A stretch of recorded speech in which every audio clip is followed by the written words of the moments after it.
Vamos dar início à nossa mensagem de hoje. O tema de hoje é 2 evangelhos. Nós temos o intuito hoje de explicar que existe 2 evangelhos e qual é o nosso evangelho. Se existe 2, porque um é nosso e o outro evangelho não é. Então nós temos que saber qual é o nosso evangelho, a qual devemos seguir, para não entrarmos em confusão religiosa. Mas antes eu quero mandar um abraço para o meu amigo Valfrido Júnior. Ele está nos seguindo na rede social, né? Está ouvindo nossas mensagens na rede social, né? Então estou mandando um abraço para ele aí, para o irmão Valfrido, da El Shaddai Lanches. Por isso estou te marcando aí. Amém, irmão? Então nós vamos falar hoje sobre os 2 evangelhos. 2 evangelhos. E existe uma confusão religiosa, irmão, referente ao evangelho.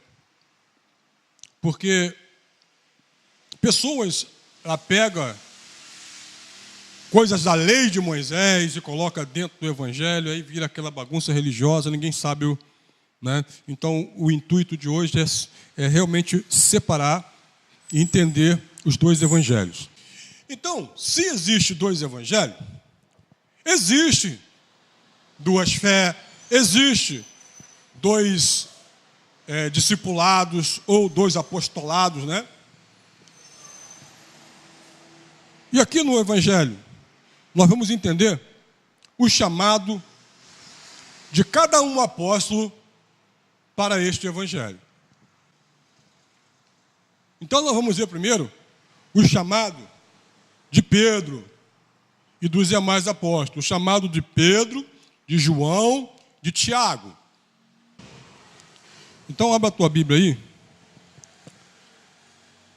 em Mateus 10, 5. Nós vamos entender uma coisa. Olha lá o que diz a palavra de Deus. Jesus, uma certa vez, reuniu os seus discípulos e enviou. Diz assim, Jesus, enviando esses 12, ele lhes ordenou, ele instruiu. De repente na tua Bíblia está escrito, ele lhe deu uma instrução. Tem Bíblia que está assim, e lhe deu instruções. Qual foi a instrução? Não ireis pelo caminho dos gentios, nem entreis em cidades de samaritanos. Isso aqui, Jesus chama então os 12 discípulos, olha, eu vou dar uma missão para vocês, e a missão é que vocês não vão para o gentio nem para o samaritano, mas vão para o nosso povo, para a casa perdida de Israel. Versículo 6. Mas ide antes as ovelhas perdidas da casa de Israel. Está bem claro isso? Olha, não vão para o gentio, mas vão para a casa espalhada, perdidas de Israel. 7. E quando vocês forem lá para os judeus, lá para as casas perdidas de Israel, vocês vão pregar o seguinte: é chegado o reino de Deus. Então veja, Jesus lhe deu uma instrução, essa instrução tinha para onde ir, o que pregar e para quem pregar. Entende isso? O apóstolo Paulo, ele fazia parte desses 12? Não. O apóstolo Paulo nem conheceu Jesus em carne. Então, ali estava pregando para os seus 12 discípulos. Porque aqui ainda era lei. Aqui não era ainda graça. Jesus veio e trazia graça. Mas a graça foi revelada anos depois. Aqui ainda era lei. Então esse foi o chamado que Jesus deu aos seus discípulos. Ele deu uma instrução. Instrução é coisa boa? Instrução é coisa boa. Então Jesus deu a instrução para que eles seguissem essa instrução. Nós somos gentios e não judeus.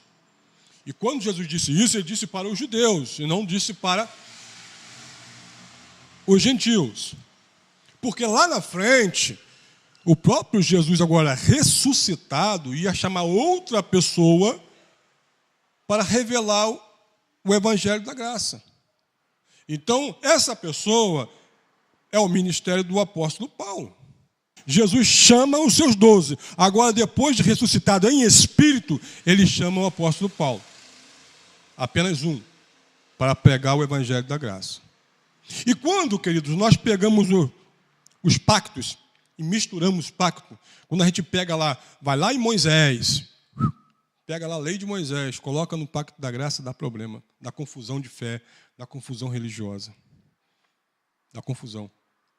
Porque lá no pacto anterior, lá na lei, Tiago fala que só a fé não salva ninguém, tem que fazer obra. Aqui na graça, o apóstolo Paulo fala que pela graça sois salvos mediante a fé e não vem por obras para que ninguém venha se gloriar. Você vê como é que se misturar os dois pactos dá problema? Sim, porque Tiago, ele foi ensinado na lei. Tiago, Pedro, João, os 12 discípulos foram ensinados na lei. Então, para eles, para ser salvo, para ganhar bênção, eles tinham que fazer obra, eles tinham que obrar, eles tinham que fazer alguma coisa. E Paulo, na graça, ele pregava que na graça não precisava fazer nada, é de graça. Na graça, Deus já fez. Aí havia atrito entre o antigo pacto e o pacto recente, né? E o pacto da graça. Aí, se você vê, João fala o quê? João fala que nós somos pecadores e aquele que disser que não tem pecado é mentiroso. E a verdade não habita nele.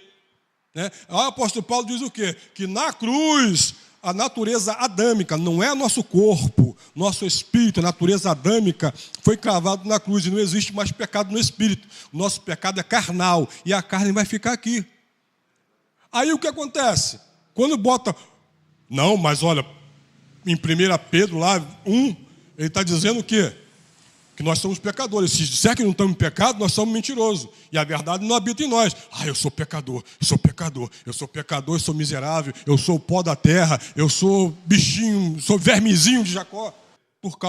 Justamente por causa da lei. Porque na lei, todos eram pecaminosos. Na lei era assim. E a maioria dos pecados na lei terminava em morte. Qual é o evangelho de Pedro? É o evangelho da circuncisão. Vamos lá, vamos ver o que diz Atos 26, 16. Atos 26, 16. Mas levanta-te, põe-te de pé sobre os teus pés, porque te apareci por isto, para te pôr por ministro e testemunha tanto das coisas que tens visto, como aquelas pelas quais te aparecerei ainda. O que é isso aqui? Isso aqui o apóstolo Paulo está declarando ao rei que ao meio-dia ele estava andando para perseguir os cristãos, apareceu uma luz e essa luz cegou ele caiu, né, por terra, ele e todos que andavam com ele. E essa voz falou com ele. E ele disse: quem é, Senhor? Saulo, falou em língua aramaica: Saulo, por que tu me persegues, Saulo? Duro é lutar contra os agrilhões. Jesus falando para ele: quem és tu, Senhor? Eu sou Jesus a quem tu persegues. Aí Jesus fala para ele: mas agora te levanta, Saulo, né? Levanta, Saulo, sobre os teus pés, porque eu te apareci, diz Jesus, para isto, para te pôr por ministro e testemunha tanto das coisas que tens visto, como aquela pelas quais te aparecerei ainda. Então, esse texto está dizendo o quê?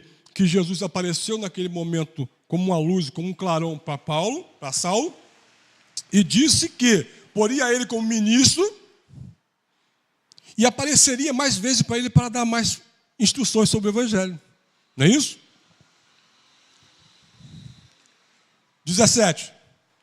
Aí diz: livrando-te deste povo e dos gentios, a quem agora te envio.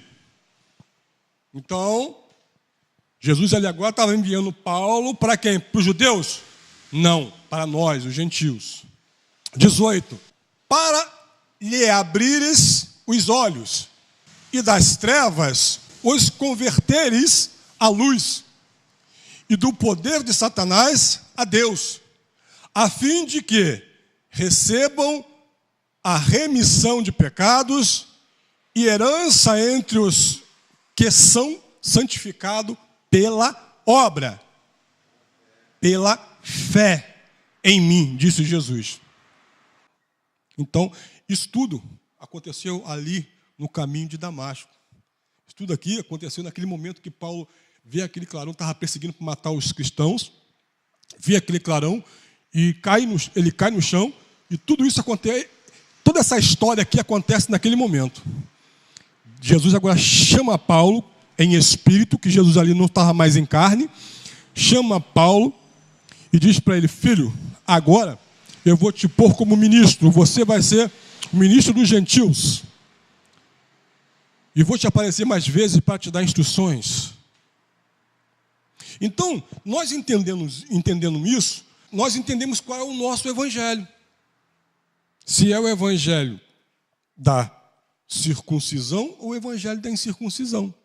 Converter das trevas. Trevas também é o quê? A falta de conhecimento. Quando você está lá na lei, você está sem conhecimento do que é a graça. Então você está lá, nas trevas, na escuridão, está lá praticando obras para ser salvo. Se não fizer isso, não vai ser salvo. Se não fizer aquilo, não vai ser salvo. Você tem que dar 3 pulinhos para ser salvo. Você tem que dar uma rodadinha e coisa e tal. Está nas trevas, está na ignorância. Quando nós convertemos nossa mente, é que nós recebemos, entendemos a remissão. Aí você diz, a remissão. O que é remissão? Remissão de pecado. O que é remissão? Remissão é tirar. Remir, tirar. É remover. Entende? Então, meu Deus, é isso que eu não consigo entender. Esse pessoal não entende. Será que é só eu que entendo isso? Sim, olha só, os seus pecados, você tem que, vem cá para orar para os seus pecados ser apagados. O meu pecado já foi apagado na cruz. Quando eu entendo o sacrifício de Jesus, quando eu saio da ignorância, entendo o sacrifício de Jesus, então isso passa de fato a acontecer na minha mente, porque já aconteceu espiritualmente, mas eu não sei ainda. Mas aí quando eu passo a saber, eu recebo o quê? Eu recebo isso que foi feito na cruz. Já foi feito. Por isso que tem muita gente aí que o pecado já foi cravado na cruz, está lá, mas não sabe, está fazendo obras, vou jejuar para matar minha carne. Meu Deus, sua carne nunca vai se converter a nada. Sua carne nunca vai se converter, meu querido. Ela é pecaminosa, ela vai morrer no pecado e vai ficar aqui. Mas o teu espírito é perfeito em Cristo. E o teu espírito, o Senhor já está... É dele, não é seu, é dele. Ele colocou aí, ele vai pegar de volta. Entende isso? É isso que as pessoas não conseguem entender. Se você não entender isso, esse parâmetro, você fica na escuridão. Você fica, Senhor, me abençoa, Senhor, eu vou fazer jejum para eu poder matar minha carne. A igreja é toda de jejum para que possa matar a carne. E a carne está lá vivinha todos os dias.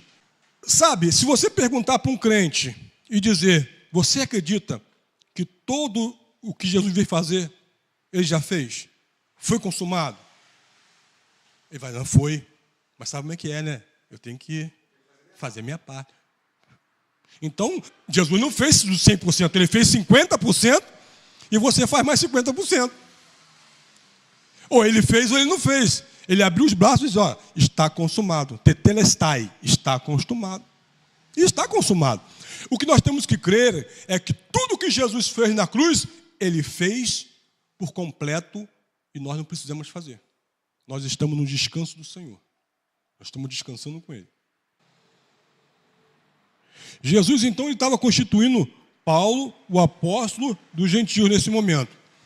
Eu te envio, diz Jesus. Jesus não diz, ó, eu lhes envio. Eu envio mais de uma pessoa. Não, eu envio você, Paulo. Eu o envio, eu te envio. Então, Jesus estava vindo só o apóstolo Paulo para trazer esse evangelho aos gentios, ok? E no versículo 18 ele diz, para tirar das trevas para a luz. Em 2 Coríntios 3, diz o seguinte, até hoje, quando é lido Moisés, o véu está posto sobre os corações dele, preste atenção nisso. Paulo está dizendo, saia das trevas, da ignorância. Por quê? Quando você lê os livros de Moisés, quando você começa a praticar os livros de Moisés, é colocado sobre você o quê? Um véu. E esse véu não deixa você enxergar a verdade do evangelho. Por que essa confusão toda? Não, eu creio assim, não, eu creio cá, eu creio dessa forma. Olha só, gente, uma coisa que eu tenho que dizer para vocês. Por que nós temos que seguir o evangelho que foi entregue ao apóstolo Paulo? Esse é o nosso evangelho, o evangelho para os gentios. Por quê? Porque não precisa interpretar, é só ler. O próprio apóstolo Paulo, ele já interpretou tudo. Ele vai lá na lei, pega lá um exemplo de Melquisedeque, diz que aquele Melquisedeque é a imagem de Cristo, parecido com Cristo, coisa e tal. Ele vai lá, fala sobre Moisés, fala sobre Abraão, interpreta já tudo, já está tudo interpretado, é só você ler e entender. Mas na lei não, se você quiser ler os livros de Moisés, você vai ler e vai interpretar. Aí que entra o problema, porque a interpretação eu tenho a minha, você tem a sua, cada um tem uma. Aí vira bagunça. Mas quando você lê as cartas que já foram interpretadas, você apenas lê. E você apenas lendo, você entende. Simples. Então ele está dizendo, até hoje, quando você é lido Moisés, o véu é posto sobre os corações dele. Mas quando se convertem ao Senhor, então o véu faz o quê? Se retirará. Quando ele para, não, peraí, Jesus agora, eu não tenho mais que seguir a circuncisão, eu agora sou da incircuncisão, eu não sou do evangelho do antigo pacto, eu sou agora do novo pacto. Aí aquele véu sai, ele começa a enxergar, como eu agora estou enxergando, como você agora está enxergando. Porque antes nós não enxergávamos. Por que não enxergávamos antes? Porque tinha o que nosso? Tinha um véu. Porque a gente estava só em Moisés. Moisés. Eu mesmo cansei de fazer campanha em Êxodo, né? Eu já cansei de fazer campanha de dar saquinho com suco de uva, né? Vai ungir os umbrais da porta para o anjo maligno não entrar na tua casa. Cansei de fazer isso. Mas aí que está, quando você fica preso lá no passado, você não desenvolve no futuro, gente. No presente nem no futuro. Você fica preso no passado. Moisés já foi, passou.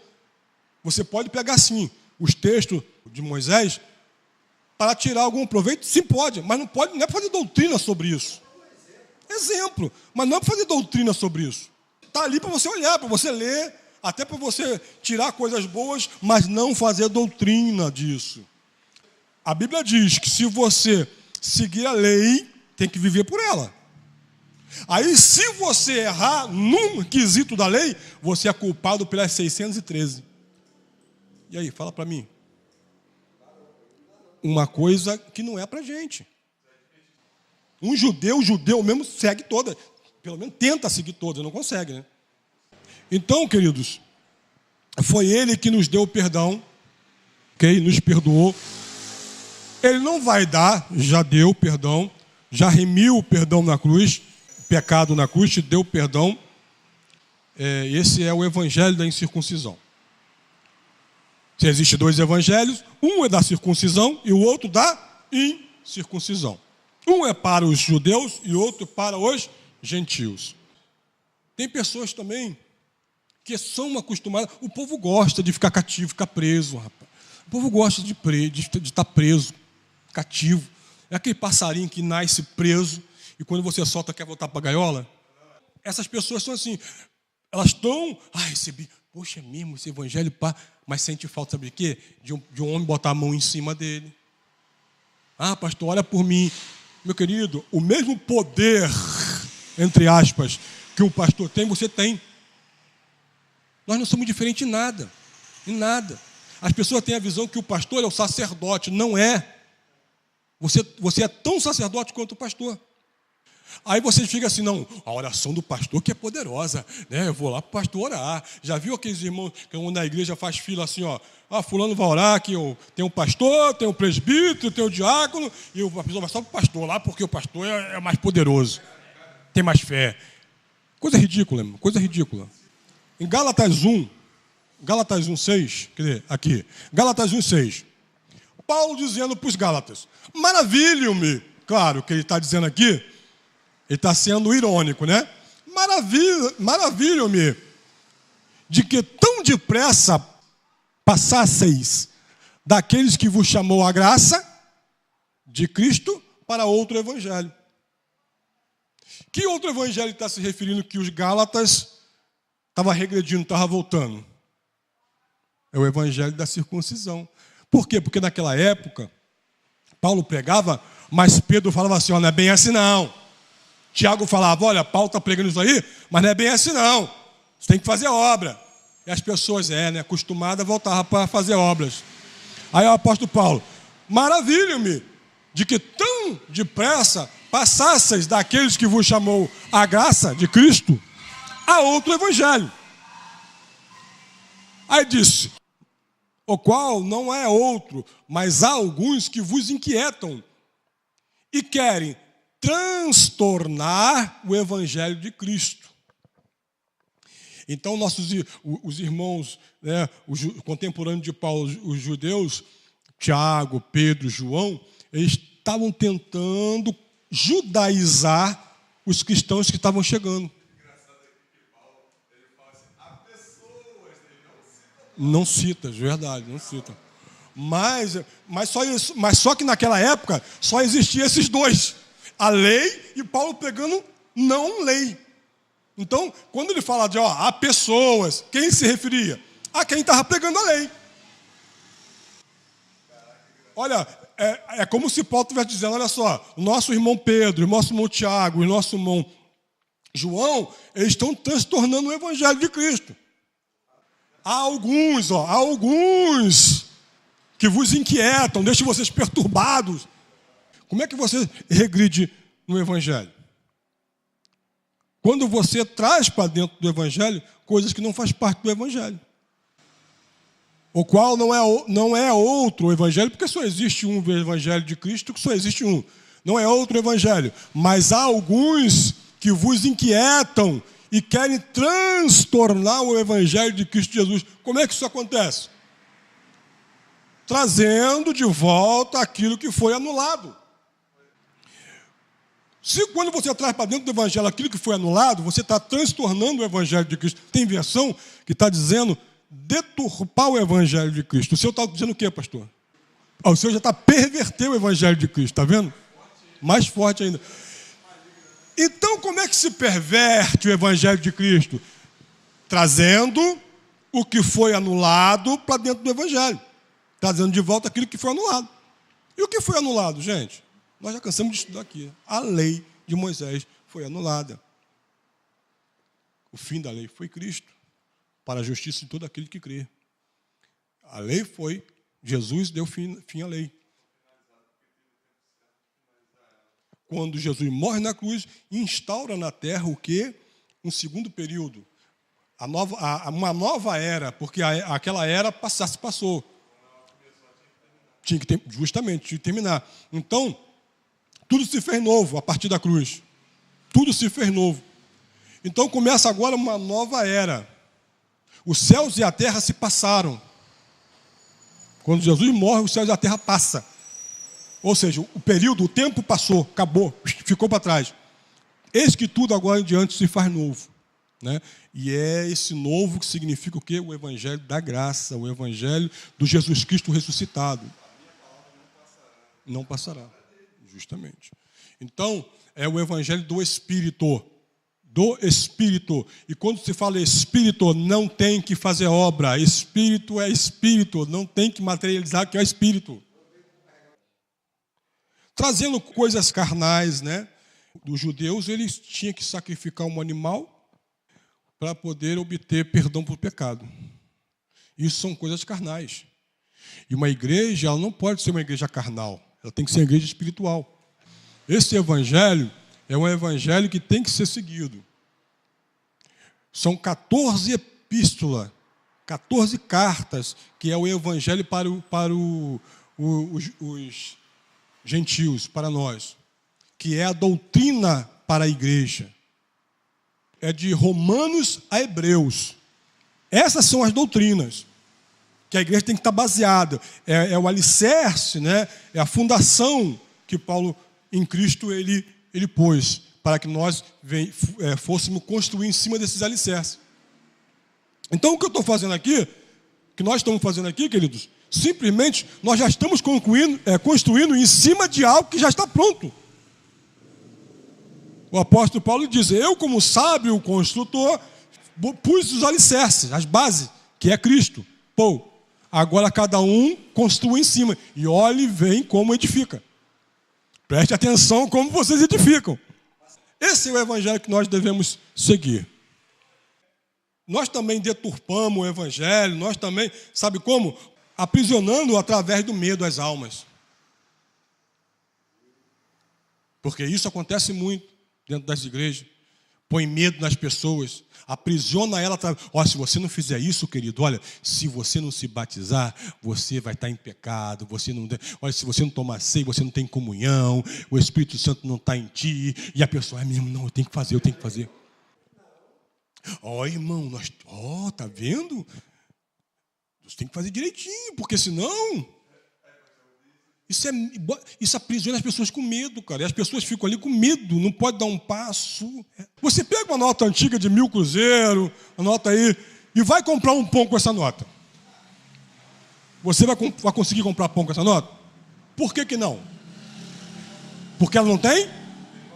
É justamente isso. A lei para nós hoje é como essa nota, que não tem mais valor nenhum. Entende isso? E quando você pega isso e traz para dentro do evangelho de Cristo, há problema. Aí há pessoas com dois pensamentos divididos. Não tem valor. Gálatas 1:8 diz isso. Que mesmo, olha, ainda que fosse nós, ainda que sejamos nós quem? Ele, o próprio Paulo, ou João, Pedro, Tiago, ainda que seja nós que vinha pregar o teu evangelho, até mesmo um anjo que seja anátema. Anátema é o quê? Maldito. Que seja maldito. Ele amaldiçoou até um anjo que vem trazer um outro evangelho que não seja esse. Porque a certeza que ele foi chamado para esse evangelho, a certeza que ele tinha que esse é o evangelho verdadeiro, o evangelho de Cristo.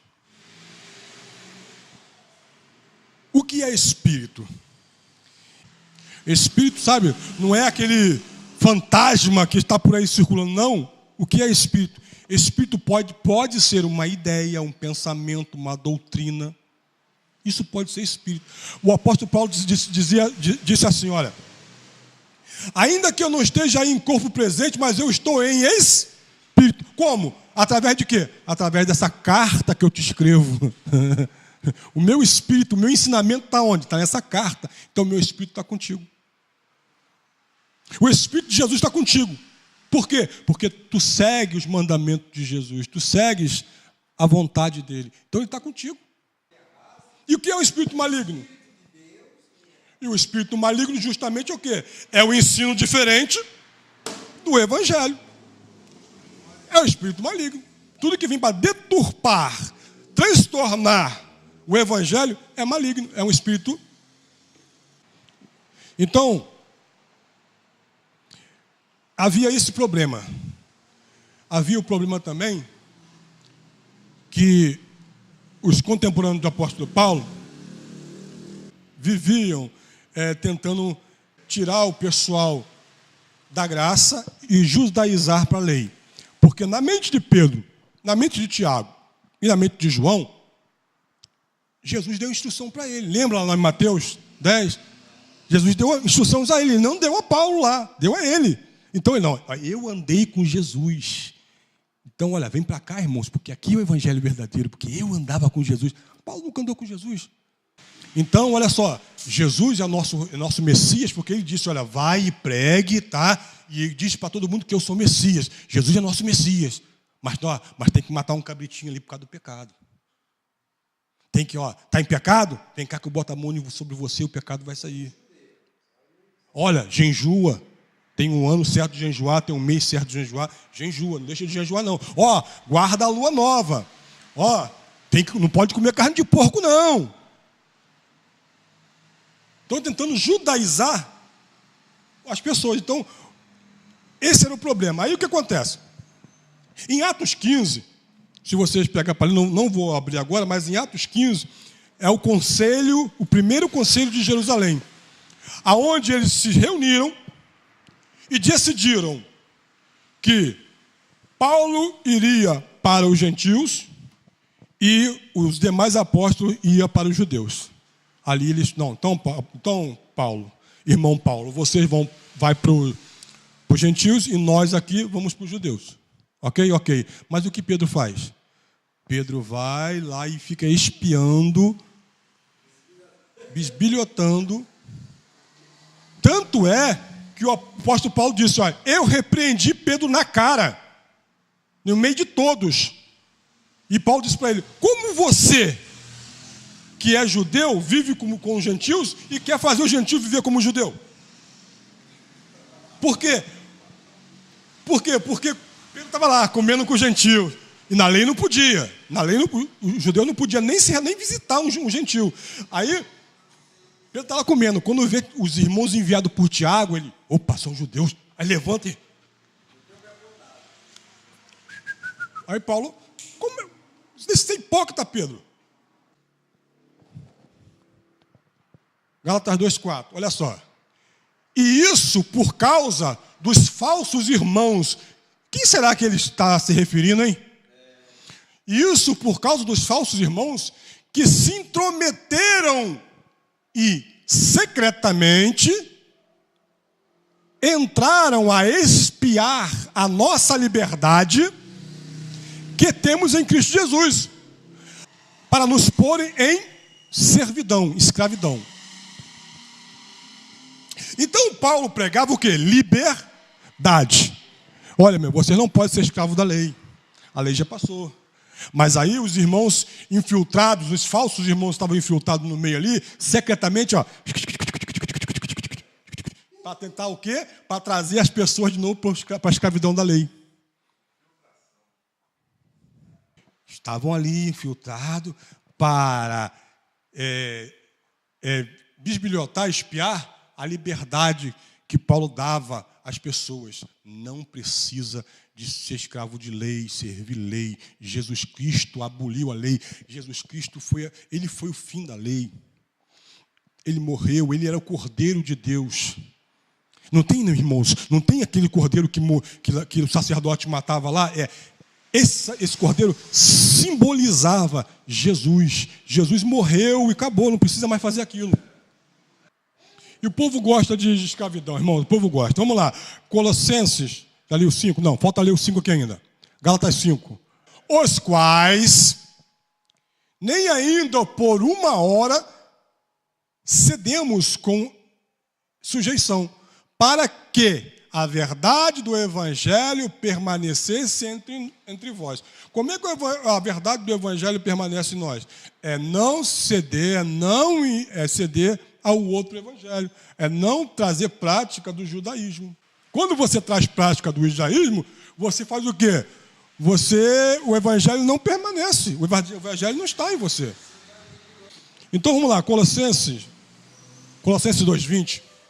Diz o seguinte: se, pois, estáis mortos com Cristo, quanto aos rudimentos do mundo, por que vos carregam ainda as de ordenanças, como se vivesse no mundo, tais quais: não toques, não proves, não manuseies, as quais coisas todas perecem pelo uso, segundo os preceitos e doutrina de homens. as quais têm, na verdade, alguma aparência de sabedoria, em devoção voluntária, humildade, em disciplina do corpo, mas não são de valor algum, senão para a satisfação da carne. Então, eu vivia antigamente no Evangelho que eu não podia ir à praia, que eu não podia andar de bermuda naquela época, eu não podia, botar uma camiseta, porque se eu fizesse isso, eu estava em pecado. Aí, quando eu me deparei com isso, eu disse, olha, peraí, tudo isso parece com uso, e parece até ser uma coisa de sabedoria, mas isso só tem satisfação para a carne, e nada para o espírito. Para o espírito, isso não adianta nada, porque o Evangelho de Cristo, o Evangelho é o Evangelho de liberdade. Não adianta, queridos, nós tentar santificar a carne. Não adianta. Lá na lei, se você não fizesse rituais para a carne, você não seria salvo. Você tinha que fazer rituais. E hoje não precisa mais, porque a nossa carne nunca será salva. Não adianta tentar santificar nossa carne com práticas judaizantes. Amém? Não adianta. Vamos ler então, para nós terminarmos aqui, Romanos 7,18. Romanos 7,18 diz o seguinte: porque eu sei que em mim, isto é, na minha carne, olha o que o apóstolo dos gentios está dizendo. Porque sei que em mim, isto é, na minha carne, não habita bem algum. E com efeito, o querer está em mim, mas não consigo realizar o bem. Que ele entende, ele sabe que na carne dele, olha só, ele sabe que na carne dele não habita bem algum. Não existe. Tentar santificar a carne, porque não existe bem na carne. E com efeito, o querer está em mim, mas não consigo realizar o bem. Só consigo fazer o que é mal aos olhos do Senhor. Porque não faço o bem que quero, mas o mal que não quero, esse eu faço. Olha o drama que esse cara está vivendo. Ora, se eu faço o que não quero, já não o faço eu, mas o pecado que habita em mim. Ou seja, não é o meu espírito que está pecando, porque o meu espírito está perfeito em Deus. O meu espírito, ele quer fazer o bem, mas a carne não me deixa fazer o bem. Está sempre me tentando para fazer alguma besteira. E quando eu faço a besteira, não é meu espírito que fez, mas foi minha carne que fez. Mas isso, querido, não é pretexto para pecar, porque se você praticar alguma obra da carne, você vai colher essa obra que você vai plantar. Não existe. Deus não se deixa escarnecer. Aquilo que o homem plantar, isso ele colherá. Vai colher. Então, tem pessoas, então, peraí, se Paulo está dizendo que não é o espírito dele que peca, mas é a carne dele que peca, eu posso pecar? Eu acho que uma pessoa que pensa assim, está querendo um pretexto para pecar, né? Para fazer besteira. Mas pode, você está livre para pecar. Porém, se pecar, vai colher o fruto desse pecado. Eu quero deixar isso bem claro para você que está me ouvindo aí, né? Que isso não é pretexto para pecar. Agora vamos para o 21. Acho, então, esta lei em mim. Que lei? Quando quero fazer o bem, o mal está comigo. Quando eu quero fazer o bem, o mal está comigo, está do outro lado. Não faz, você não vai conseguir fazer o bem. Você vai fazer o mal, vai fazer o que eu quero. É a carne. O mal que ele se refere é a carne. Isso significa o quê? A luta entre a carne e o espírito, né? 22. Porque segundo o homem interior, tenho prazer na lei de Deus. Segundo o meu espírito, eu tenho prazer na lei de fazer a vontade de Deus, né? Mas vejo nos meus membros outra lei, que trabalha contra a lei do meu entendimento. Veja, a lei do espírito, a lei do entendimento. e me prendo debaixo da lei do pecado, que está nos meus membros. Ainda que ele, no entendimento dele, no espírito dele, ele tem a lei de Deus, mas existe uma outra lei que está perturbando ele 24 horas por dia. Existe uma lei que quando o cara erra com ele, vontade de torcer o pescoço desse cara, vontade de matar esse desgraçado. Eu não torci esse cara, né? Ô cabra rindo da peste, mano. Essa é a lei que está nos nossos membros, a lei do pecado, que está em nós. Que quer pegar o cara, quer estrangular o cara, quer matar o cara, quer dar pancada nos outros, ou fazer coisas piores. Ainda que ele sabe que está errado, ainda que a mente dele, no entendimento, ele sabe que está errado, mas a lei do pecado tem força sobre os membros. Porque ele está debaixo dessa lei. Miserável homem que sou, exclama ele. Quem me livrará do corpo desta morte? No 25 ele diz o seguinte: mas dou graças a Deus por Jesus Cristo nosso Senhor, assim que eu mesmo, com o entendimento, sirvo a lei de Deus, mas com a carne eu sigo o quê? A lei do pecado. Ou, em outras palavras, não tem jeito. Você não vai santificar a carne é pecaminosa e vai continuar até o fim dela. Ainda que o seu espírito, você entenda que você é uma pessoa eleita, escolhida, salva, o seu espírito é perfeito, mas a tua carne vai te perturbar até o final da tua vida. Agora, você tem que decidir seguir o espírito ou seguir a carne. É a questão de domínio próprio. Entender que você tem que ter domínio próprio, dominar a carne, para que não venha fazer besteira, porque a carne vai estar com você todos os seus dias, sempre te perturbando. É isso que Paulo está dizendo. Não tem para onde fugir. Ele está dizendo, olha, com entendimento eu sirvo a lei de Deus, com entendimento eu sirvo a Deus, com a mente, com o espírito eu sirvo a Deus, mas a carne não tem jeito. Com a minha carne eu sirvo o pecado, porque eu vou pecar hoje, amanhã eu vou pecar de novo, e se meu espírito não fosse salvo, não teria jeito nenhum. Porque tudo isso é carne. Não tem jeito, irmão, não existe crente santarrão, não existe. Tá? E por isso que isso aí é uma palavra de ciência e de sabedoria. Isso você tem que ter olhos, mente iluminada para entender isso. Você com o véu na frente, você não enxerga. Se você estiver na lei, você não enxerga essas coisas. Você vai achar que você pode santificar a tua carne, você vai achar que através... Eu tenho que andar com roupão, blusa de manga no sol de 40 graus, calço comprido, não posso usar uma bermuda, porque eu sou santo. Não tem como, mano. Não tem como. Você segue a Cristo na tua mente, você segue a Cristo no Espírito, mas com a carne você também segue o pecado. Não tem jeito. Não tem jeito. Agora vai explicar isso para a maioria dos crentes. O quê? Eu sirvo a carne? Sim, você serve a carne. Claro, você vive nela. Por isso que eu fiz questão de fazer isso aqui. Ó.